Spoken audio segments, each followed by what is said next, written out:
Օլիմպիադանում բռնցքամարտիկները նույնպես 10 օրից ավելի չեն կարողանում մարզադահլիճում մարզվել, ստիպված փողոցում են իրենց մարզումներն անցկացնում։ Այս ընթացքում ձեր մարզիկները հատկապես ինչով են տուժել, ինչ խնդիրներ են առաջացել։ Դե տեսեք, մրցումներ ունենք առաջնային,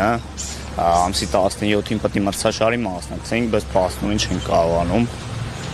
Այս մակարդակով գոնե փորձում ենք մի քիչ մարզավիճակ պահենք, բայց ես մոտ 200 սան ունեմ, այս ամեն ինչը չի տեղավորվում նախ առաջինը, ամեն ինչով տուժում ենք։ Բռնցքամարտը հարվածային մարզաձև է, գիտենք, որ տանձիկներ են պետք, այլ մարզումներ են պետք, դրանք ոնց եք անում։ Դե տեսեք, մարզագույք կոնկրետ չունենք, չգիտենք ոնց պահենք այս ամեն ինչը, չեմ կարող ասեմ, կոնկրետ խնդրել ենք ինչ-որ ձևի գոնե ինչ-որ բան դուրս անենք, բայց արգելել են ու այս ամեն ինչը այս մուտքը փակ է, մենք չենք կարողանում աշխատել, ստիպված երեխեքին կամ ծնողներին բացատրություն եմ տալի ոնց աշխատենք, ինչ անենք, իմպրովիզ ենք անում հիմնականում, ասենց ասեմ, փորձում ենք մի քիչ մարզավիճակ պահենք։ Ոնց եք տեսնում այս ամենի ելքը։